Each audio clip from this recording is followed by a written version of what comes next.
Ini kita di pot pertama nih ya. Ini Oscar.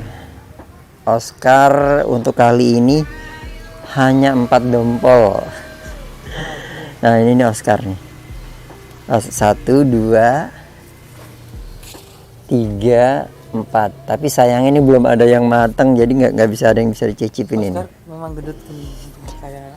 Nanti bentuknya bentuk kayak buah pir gitu loh. Ini buah keberapa? Ini yang kedua. Buah Yang kedua. pertama justru cuma 1 dompol. Oh, 1 tuh. Yang pertama, ini alhamdulillah udah naik lagi nih. Jadi 4 dompol. Nah, terus yang berikutnya, nah ini pembuahan kedua. Pembuahan kedua dari Jupiter. Nah, di sini ada ini. Kedua ya. Nah, ini pembuahan kedua, pruning tanggal sekian. 21. Ini tanam pertama kali. Jadi untuk Sudah setahun dong. kenapa? Sudah setahun ya, 13. Udah Januari. ini berarti nih udah setahun 2 kali pembuahan. Nah, ini yang buah yang kedua. Yang pertama ini ada 34 dompol. Cuma yang kedua ini emang sengaja saya buat jarang. Ini jadi sekitar 20-an deh. 20-an dompol, maksudnya mau ngelihat ini perbedaannya. Kalau sedikit jumlahnya ada mempengaruhi ke buah tidak gitu kan? Dan ukuran Karena ukuran ternyata emang ada perbedaannya. Ini buahnya lebih besar nih. yang mana? Ini buahnya lebih besar nih. Ini buahnya agak besaran dari yang pertama ya. Ini udah siap dikonsumsi nih. Berarti umur buahnya berapa? Ini saya pruning bulan 10. Nah, ini udah jalan 3 bulan. Jadi sudah siap sih. Nah, ini Cuman nggak udah rata siap, ya, cuma nggak rata karena emang awalnya ya ada yang ini baru. Jadi apa? Nggak serempak gitu. Tapi ini kalau untuk hitungan umur udah masuk untuk Metanya sama Om. metana sama semua. Metana sama semua. 1 banding 1 banding 1. Satu banding satu. Sekam lapuk. Kesekam lapuk, sekam bakar, kohe kambing sama media tanam lena atau tanah gembur. Media tanahnya beli taruhan itu. Yang karang. Karena kan kita kan susah nih nyari tanah yang bagus di sini. Jadi paling aman beli yang udah jadi, baru kita tambahkan opsi yang tadi gitu loh. Ini dulu di Pangkasan bagaimana Om? Bisa diceritakan? Oh gini. Ini kan dulu yang pernah jadi juara nih. Juara apa? Juara kita kan ikut di White Garden kan. Oh iya. Waktu itu jadi juara 1 nih. Ini juara 1. Terus kita juga dapat 2 bibit hadiahnya, Brapissimo sama Susana.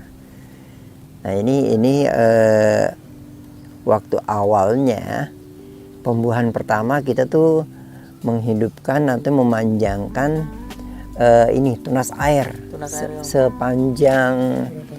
sebanyak 14 but ya. 14. Itu yang pertama kali. Setelah 14 saya potong habis. Terus saya lakukan pruning.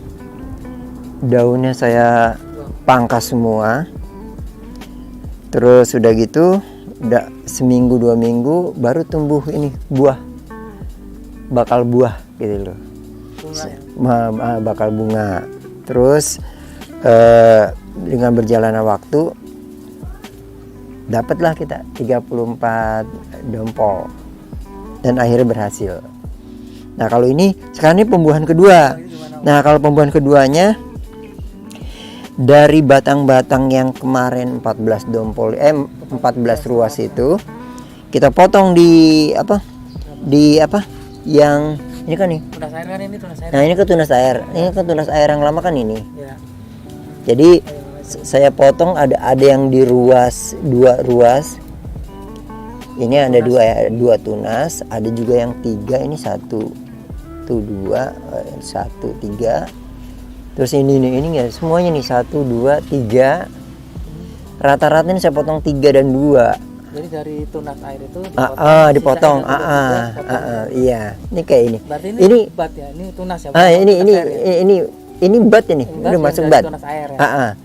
Ini bat yang dari tunas air ini 2 ya. 1, 2. Nah, kalau ini nih Nah, cuma satu. Iya. Tapi Tapi keluar di bat yang dia setiap tunas air. iya, dan dia Jadi mau nggak keluar ya? ini nggak keluar, malah justru jadi berbuah. Nah, ini ini berapa? 1, 2, 3, 4. Ini 1, 2, 3, 4. Keluar ya. Nah, keluar di yang ini 1, 2, 3. Di bat kedua dan ketiga bawa buah. Begitu seterusnya. Sama, hampir rata-rata 2, 3, 2, 3, 4. Ini 1, 2, 3, 4. Nah, dua-duanya bawa buah. Nah, ini yang untuk pembuahan yang kedua ya. Ini untuk Jupiter. Pupuknya gimana? Ada 3 pupuk pembuahan, yaitu boron, MKP, KN3 putih. Nah, takarannya saya menggunakan 1 sendok makan dari setiap 3 pupuk ini. Dicampur ke 3 liter air sampai 4 liter air, 1 ember lah, 1 ember kecil. Seperti itu. Nanti setelah udah larut semua, baru takaran seperti itu hanya untuk 1 pot. Nah, yang 1 sendoknya saya di sini saya contohkan pakai sendok takaran untuk susu ini sebenarnya. Susu. Kalau yang umum kita enaknya pakai sendok makan aja gitu. Seperti itu. Nah, disiramnya itu ini bagusnya sebelum pruning. Sebelum pruning berapa lama sebelum? Selama 1 bulan. Berarti 4 kali penyiraman pupuk ini sebelum pruning. Seperti itu. Misalnya mau pruning bulan Februari. Nah, bulan Februari berarti mundur 1 bulan. Mundur Januari 1 Januari seminggu sekali sampai mau Februari ya. Gitu seperti seminggu sekali ya. Nah, seminggu sekali siramnya seperti itu. Dan kalau saya ada tambahan lagi. Tambahannya saya tambahan AB Mix. Oh ya, untuk tambahan pupuk selanjutnya ini saya punya AB Mix A dan B ini. Jadi saya gabungkan dengan dosis rendah ya. AB Mix kan emang dosis rendah. Nanti saya siram setiap media tuh 1 liter aja untuk harian. Ini dicampur dengan air lagi. Ini iya campur air lagi. Nanti lihat dari ppm-nya. Kita pakai ppm yang rendah aja, 500 sampai 1000 ppm lah. Karena ini sifatnya pupuk tambahan yang secara rutin kita tambahkan seperti itu. Maksudnya jangan sampai kita nanti overdosis. Makanya kita ambil kadarnya 500 sampai 1000 ppm dari AB Mix ini. Dan ini disiramkan tiap hari, seliter sekali. Nah, kalau untuk airnya relatif, karena campuran ini kan nanti dicampur air seberapapun bisa, yang penting nanti kadar ppm-nya itu yang kita ukur. Kalau udah mencapai ppm yang dibutuhkan baru kita kasih gitu. Kalau itu apa Om? Yang ini? Ini botol itu coklat. Oh, ini PSB. ini PSB. Fungsinya untuk apa Om? PSB ini jadi apa, sebagai untuk ini pupuk daun. Pupuk daun dan batang. Nah, ini bisa beli. Saya pertama kali beli. Istilahnya kita bikin biangnya, ambil biangnya dulu. Setelah saya cuma beli 1 botol gini, terus diperbanyak. Nah, jadi seperti ini. Nah, ini kan aslinya kan cuma telur dengan micin aja, telur dengan micin. Jadi telurnya 1 butir, micinnya 1 sendok. Nah, itu kita bikin adukannya dulu. Setelah jadi adonan, kita siapin botolnya, beberapa botol gitu. Baru nanti setiap adonan itu kita masukkan ke botol-botol yang udah kita siapkan di botol tersebut. 1 sendok aja, 1 sendok adonan. Setelah itu dijemur. Jadi ini matangnya karena dijemur. Ada berubah coklat tuh karena dijemur. Karena dijemur ya, bakterinya tuh jadi hidup dia. Seperti itu. Ini nggak bisa. Bagus ya, bermanfaat bagus. Bagus, daunnya lebar-lebar. Bukan di kocor ya? Enggak, disemprot. Saya tuh di kocor nggak bisa. karena dia ini fungsinya ke daun, daun dan batang. Stomata ya. Jadi nggak peruntukan untuk ke akar gitu. Jadi ini nih hasil-hasilnya ini. Jadi daunnya tuh lebih lebar-lebar. Daunnya ya. Di sini kenapa daunnya lebar-lebar? Pertama terlindungi ya dari hujan juga kan.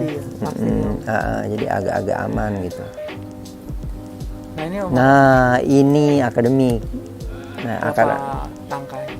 Akademik ini kalau dihitungin 1, 2, 3, 4, 5, 6, 7, 8. Nah ini 9, ini 10 kecil. Ya ada juga tuh 2. Susulan. Jadi kecil-kecil. Tapi ini baru masuk variation nih, belum lumayan sih. Menarik sih ininya apa perubahan warnanya ya. Memakai hormon pembesar beri nggak Om? Ini saya pakai juga, saya ini pakai GA3. Ini saya pakai GA3 3 kali. Mulai dari fase apa aja? Fase dia brokoli. Ya. Terus fase pecah brokoli sampai bunga ya. Bunga, dan ketiga pas saat si udah berbentuk beri. Nah nanti untuk lengkapnya lagi setelah berinya udah mencapai sekian, ukuran sekian, kita kasih lagi.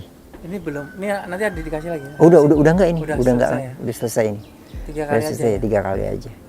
Tapi ada juga yang sampai 4 kali. Jadi nanti kalau udah ukurannya sekitar 6 mili gitu, itu dikasih GA3 plus CPPU. CPPU untuk apa? Itu sama sih untuk lebih melengkapi yang ada di GA3 dengan si PPU-nya sendiri. Tujuannya sih untuk ini aja sih, untuk memperbesar buah.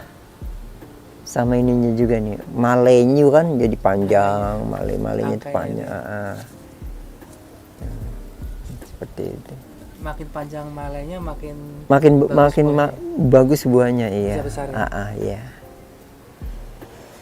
Ini yang Jupiter juga pakai Jupiter ini, ntar saya waktu itu ini kayaknya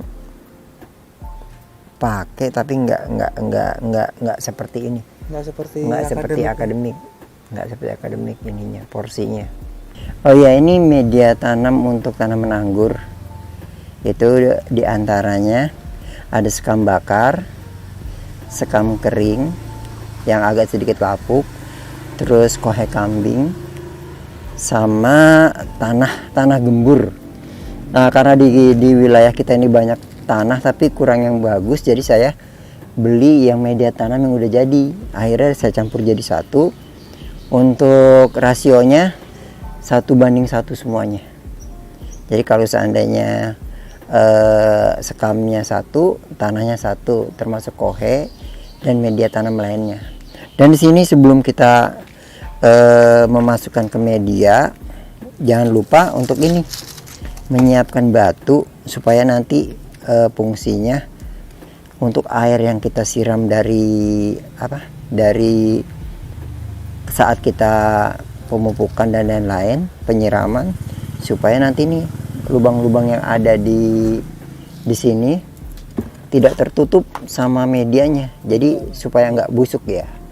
Nah ini supaya lubang air nggak tertutup, supaya airnya lancar gitu. Berarti ini bekas batu bata. Ini batu bata bekas aja sebenarnya, nggak selalu batu bata sih, kalau ada yang kerikil juga bisa dan lain bisa gitu. Nah cuma emang kendalanya kalau pakai batu gini kan akibatnya berat ya, cuma beda di berat aja sih. Pakai ini juga bisa styrofoam bisa. Oh iya, styrofoam. Jadi fungsinya untuk mengendalikan air yang datang dari atas aja gitu. Oke, untuk langkah pertama untuk penanaman berikutnya, ini medianya saya pakai menggunakan pot 50. Ini cukup. Harganya sih terakhir 35 deh. 35.000. Mungkin nggak tahu ya sekarang ya, mungkin ada perubahan atau enggak, mungkin ada perbaikan sedikit. Tapi emang karena kita dipergunakan untuk di lingkungan yang terbatas, jadi saya pakai juga yang ukurannya juga secukupnya aja gitu loh. Kalau terlalu gede juga boros. Tidak pakai gede sebenarnya bagus-bagus saja, cuma ya itu.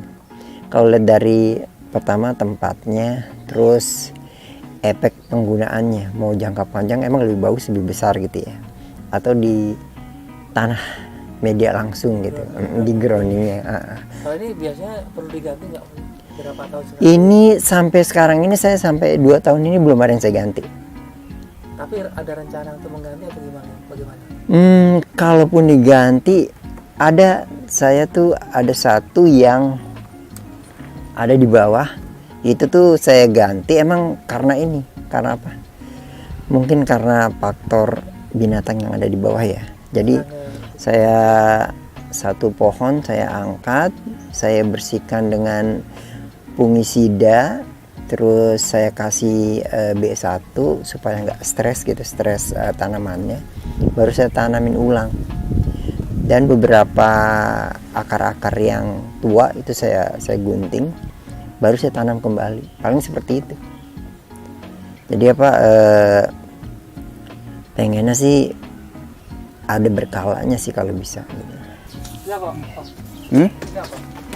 Ini kapur dolomit sama puradan. Oh iya. Buat apa? Untuk media tanam yang paling bawah, supaya mengurangi penyakit. Untuk pertama-tama, untuk bagian bawah kita lakukan pemberian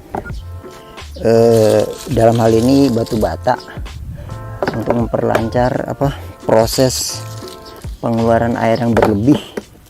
Karena kalau langsung media biasanya suka menyumbat aliran yang datang dari penyiraman harian atau penyiraman pupuk per minggunya.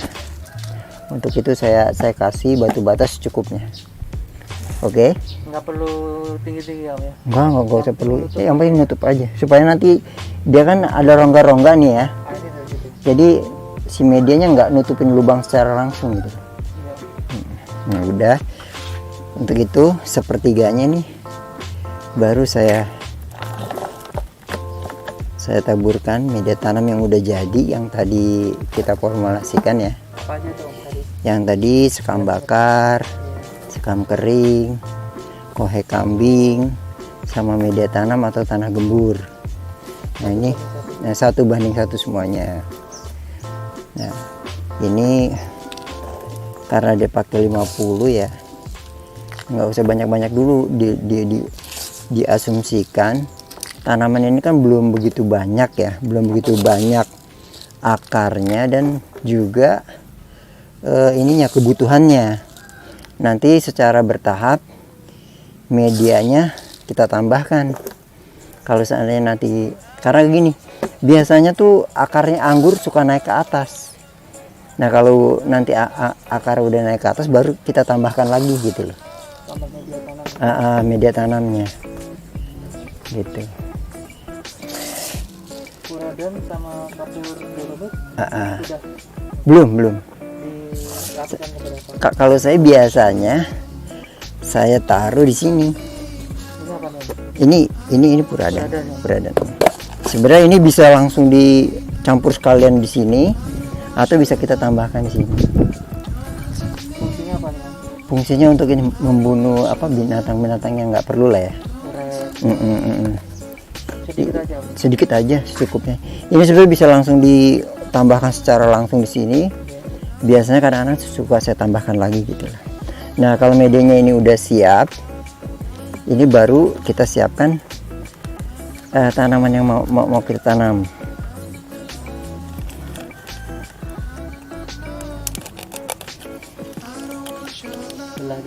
Belah. Kalau media tanamnya bibit ini sama nggak? Sama.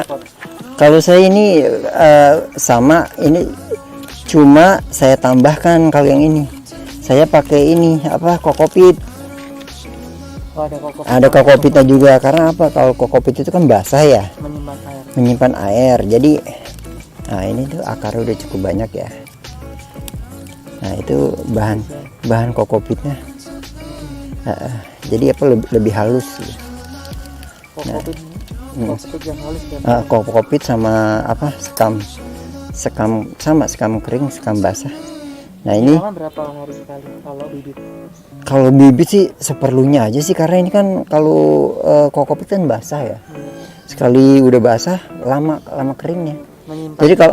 Jadi kalau kelamaan kita sering ini malah bisa busuk akar. Ini kan nggak busuk akar kan? Udah cukup bagus ya. Ini bagus. Nah ini kalau udah posisinya kita asumsikan di tengah ya, baru kita tambahkan lagi media tanam sisanya.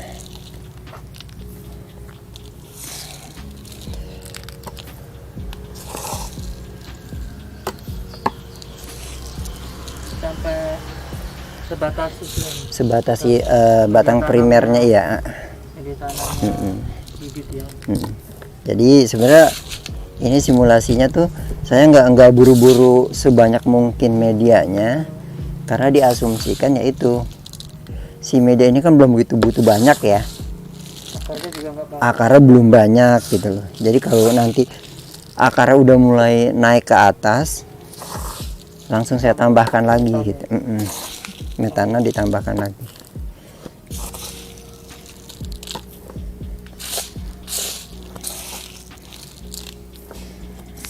Ini bibitnya kita on road ya. Oh, bukan grafting Om. Bukan graftingan. Dan emang ini lagi fase coba-coba sih. Saya lagi membandingkan antara sambung pucuk, sambung susu dengan yang on road. Hasilnya apa Om? Hasilnya sih kalau menurut saya lebih cepat dan 100% berhasil itu yang sambung pucuk. Sama pucuk. Terutama dengan stok jenis anggur apa? Saya banyakan pakai itu Alfonso. Alfonso. Dari Bali itu ya Om? Yang dari Bali. Dan atau pakai ini Isabella juga bagus. Isabella. Nah itu kalau Isabella kan itu tuh sebenarnya kalau di pot kan emang akarnya nggak kemana-mana ya. Isabella itu ya. Tapi kalau di tanah itu Isabella tuh akarnya kemana-mana. Jadi kalau untuk pemupukan,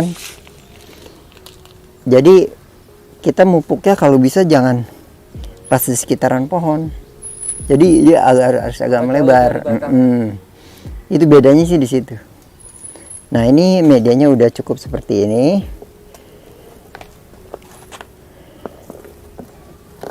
Kita aja Om ya. Cukup segini aja dulu. Nanti setelah akarnya udah mulai membanyak baru saya ditambah. Itu sama kasusnya dengan ini. Ini sama seperti ini. Ya. Ini seperti itu. Nah lagi saya biasanya lagi. Ini apa? Oh, kasih uradan yang kedua kalinya. Yang kedua kali. Ini sebenarnya option aja sih ya. Kalau seandainya puradan udah dicampur dari awal, udah nggak perlu lagi. Cuma di sini saya tambahkan lagi sama kapur dolomit. Pertanian. Harga berapa itu? Kalau ini sih murah sekali. Berapa harganya? Ini harganya waktu kemarin sekitar berapa ya? 2 kilo nih Om. 2 kilo, yang sekilo waktu itu saya beli 5.000. Murah ya. Dia murah. Nah ini kan tujuannya untuk menaikkan pH. Kalau pH-nya kita asumsikan aja kalau pH-nya kurang, udah tercover dengan pemberian kapur dolomit seperti ini. Nah, dia bisa menaikkan atau menurunkan pH Om? Menaikkan. Ya? Bukan. Nah, karena ini sama kasusnya dengan kalau hidroponik kan bisa diturunkan, bisa dinaikkan. Nah, sebenarnya ini kayak sama, cuma terkadang kalau di anggur itu lebih kekurang. Karena kan dia kan si cairan kan selalu turun ya. Beda dengan hidroponik. Hidroponik kan karena airnya mengalir di situ aja. Jadi kemungkinannya bisa turun, bisa naik. Tapi kalau di anggur kecenderungannya turun karena kita selalu nyiram terus kan. Jadi nutrisi dan lain-lainnya bisa terbuang. Nah, seperti itu. Nah, setelah ini kita udah penuh seperti ini, baru saya siram jenuh. Full ya Om. Siram jenuh. Sampai ngalir ke bawah. Iya, seperti itu. Terus siram lagi berapa hari lagi? Selama ini masih basah sih sebenarnya ukurannya di atas aja nih. Kalau di atas tanah ini masih terlihat lembab, udah nggak perlu lagi. Lihat aja 3 hari sekali lah boleh seperti itu. Oh nggak harus tiap hari ya? Nggak tiap hari. Masalah nanti takut busuk akar juga. Kalau kita keseringan nyiram terus menerus ya. Karena yang dikhawatirin, yang sering kejadian seperti itu. Kalau kita semangatnya nanam gitu, Semangat nyiram juga. Jadi ada kasus di RT saya sini, saya kasih bibitnya bagus. Jadi karena saking semangat nyiram, jadi tiap hari itu disiram oper-oper, akhirnya busuk akar. Padahal satu sisi bener ya, emang lagi suka-sukanya mau nanam, tapi lupa nyiramnya kebanyakan. Kalau nyiramnya ala kadar mungkin masih oke lah. Tapi kalau nyiramnya masih dalam ukuran yang cukup itu masih nggak begitu masalah. Tapi kalau udah over, wah efeknya ya ke situ. Seperti ini sih. Hari ini udah nggak saya siram lagi karena lihat ini masih basah. Itu ya. Padahal itu dari kemarin. Masih. Jadi masih basah. Nah ini kasus sama dengan ini. Jadi ini cuma selisih hari aja nih. Kemarin tanggal 18, yang ini tanggal 19 berarti. Nanti saya bikin label. Nah setelah ini jadi seperti ini, baru nanti kita bikin pasang label seperti ini. Nama anggurnya apa? Nah tanggal groundingnya kapan? Nah ini kita cantumkan. Bulan dan tahunnya. Untuk gampang mengidentifikasi pas saat kita mau proses berikutnya. Karena kan kita ada proses, ada pruning, terus ada mungkin karena kita kan diasosiasikan kalau batang itu udah seperti ini kan lumayan nih. Kita bisa mengidentifikasi kapan nih mulai pruning, umurnya berapa. Biasanya kan kalau kita udah masuk 3 bulan pertama, nah itu tuh seperti kayak Jupiter yang di sana, itu 3 bulan itu udah pruning. Setelah pruning berbuah, nah kan itu kan perlu butuh proses kapan pemupukannya, terus kapan untuk penyiramannya, atau mungkin kapan nanti pas suatu fungisida pestisidanya gitu, seperti itu.